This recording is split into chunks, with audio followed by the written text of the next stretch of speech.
Deuxième étape, la prise de la tension artérielle selon les différentes positions, c'est-à-dire position debout, assise ou couchée.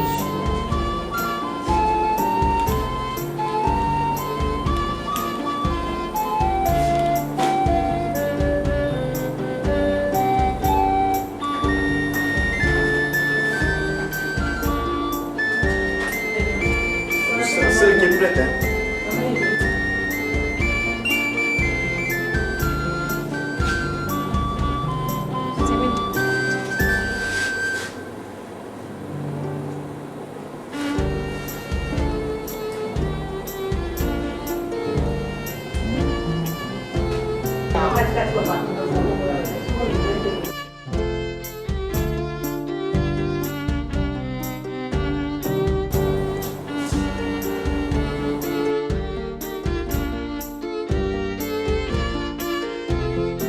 Troisième étape, le malade monte sur l'impédance-mètre.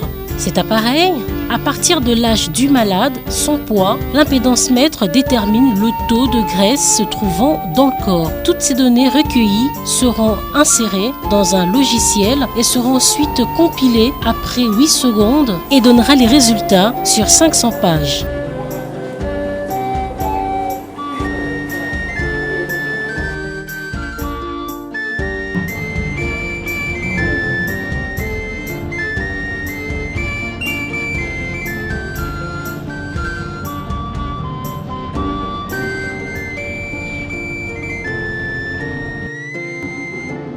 Ici, le médecin est en possession de toutes les maladies qui se trouvent dans l'organisme, même si la personne est apparemment en bonne santé. L'application web peut énumérer toutes les maladies. Il peut s'agir du diabète, des maladies cardiovasculaires, l'insuffisance rénale, l'obésité, etc.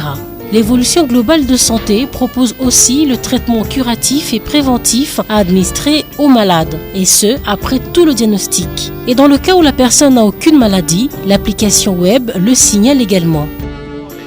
Compte tenu du coût des examens, il faut faire au moins un check-up par an, normalement. Ça, c'est le minimum. Mais pour les gens qui sont très avancés en âge, par exemple, ou ceux qui ont suspecté la survenue d'un problème pathologique d'une manière un peu imminente, on peut faire 2 fois par an. C'est-à-dire chaque semestre, on fait un check-up. C'est un guide et ça va vous donner vous-même, vous, la personne qui fait le check-up, vous pouvez avoir maintenant une image de ce que vous êtes réellement. Et chaque fois que vous irez faire un contrôle, vous allez comparer les résultats que vous obtenez par rapport à ce qu'on avait trouvé avant. Et ça va quand même soit vous soulager de dire oh non, les plaintes que j'avais ne sont pas encore assez graves parce que mon bilan biologique se présente encore normalement. Et à mon humble avis, c'est vraiment important. Il est donc important que chaque Congolais puisse faire un contrôle général de santé. Ceci permet de prévenir certaines maladies, pourtant évitables. En fait, on vous a vu en train de diagnostiquer à l'aide de l'ordinateur la personne qui était malade. Vous avez dit, vous donnez la priorité aux maladies qui peuvent amener directement à la mort la personne. Soit à la cécité. Soit à la cécité. Et vous commencez d'abord à traiter ces maladies-là avant de revenir à d'autres maladies qui sont moins dangereuses. L'ordinateur donne sa priorité et le médecin, c'est comme quand vous faites la radio, le scanner, vous revenez avec les résultats et le médecin maintenant, c'est le dernier juge. Parce que l'ordinateur ne peut pas prendre par exemple en considération la situation sociale à la maison. Les malades peuvent avoir des conflits sociaux, ils peuvent avoir des problèmes, des conflits psychiques, ils peuvent avoir des déceptions, des chocs psychologiques qui peuvent l'entraîner dans certaines maladies psychologiques. L'ordinateur ne peut pas, ça sont des paramètres impondérables. L'ordinateur ne peut pas prendre ça comme ça. Donc le médecin, lui, doit prendre la dernière décision parce qu'il doit prendre en compte tous les différents facteurs. Le climat, quelqu'un qui habite dans la montagne, il y a moins d'oxygène dans la montagne. Donc le taux d'hémoglobine qui est valable pour quelqu'un à latitude 0 n'est pas le même qui est requis pour quelqu'un qui habite par exemple la haute montagne, parce que là il faut beaucoup d'hémoglobine, comme l'oxygène est raréfié, il faut beaucoup d'hémoglobine pour récupérer cet oxygène-là. Bien sûr que l'ordinateur prend en compte, si vous donnez ces données-là l'ordinateur va en prendre en compte, mais parfois, le malade n'a pas ces éléments. Alors, le médecin remet des éléments que l'ordinateur peut prendre en compte, mais que le malade ne peut pas fournir. Parce que son niveau intellectuel est peut-être bas, ou bien des choses comme ça, il n'est pas... Oui, avant de nous... avant de vous demander, de nous montrer comment vous expliquez, je vois les outils que vous utilisez, ce sont les éléments qui vous permettent, ce sont les données en fait qui vous aideront à faire la saisie sur l'ordinateur pour que vous puissiez connaître toutes les maladies dont souffre une personne qui se présente chez vous. Est-ce qu'au niveau de l'Organisation mondiale de la santé, puisque c'est une institution qui réglemente tout ce qui concerne la santé, c'est reconnu au niveau international? Bon, ce n'est pas un système qu'on peut dire, comment dirais-je, ça se sert de notions connues, acceptées. Là, on a seulement automatisé. Tout simplement. C'est un système monté au Congo. Ça existe ailleurs aussi? Ça n'existe pas encore ailleurs. Nous prenons des données qui sont dans la littérature et qui viennent de l'expérience personnelle de tous les médecins qui sont au Congo qu'on contacte, chacun dans son domaine. Quand on a besoin, par exemple, d'éléments sur la cardiologie, on contacte les cardiologues, on lui demande les formules, on lui demande toutes les Et vous avez rassemblé toutes ces données-là? Toutes les données, on a rassemblé dans un programme pour les automatiser, les rendre plus faciles, plus précis et plus rapides.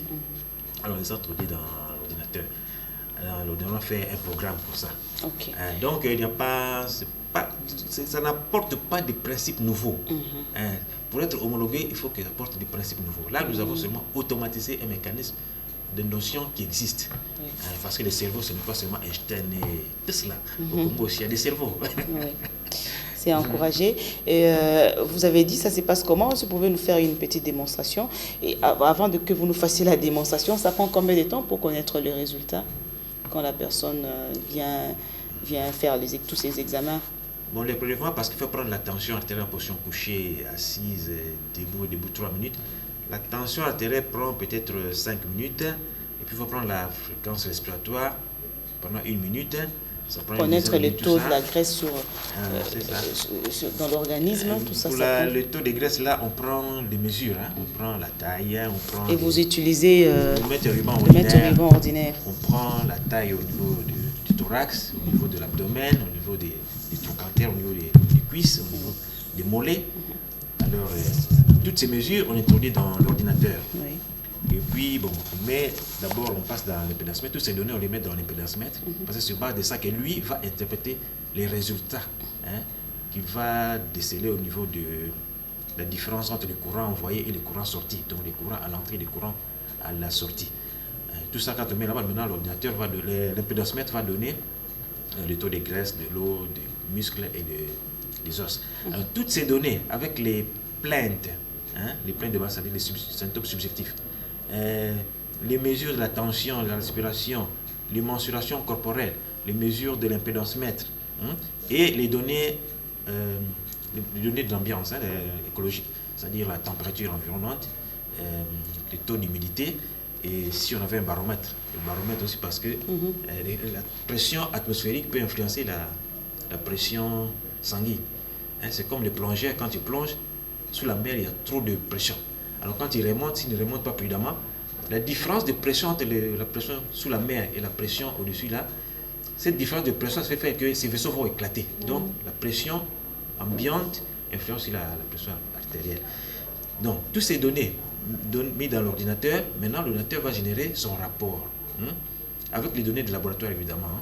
Alors, il génère son rapport. Alors pour les données de laboratoire, il vous donne par exemple l'acceptation pour chaque hôpital. Parce que chaque hôpital a ses normes dans les résultats du laboratoire.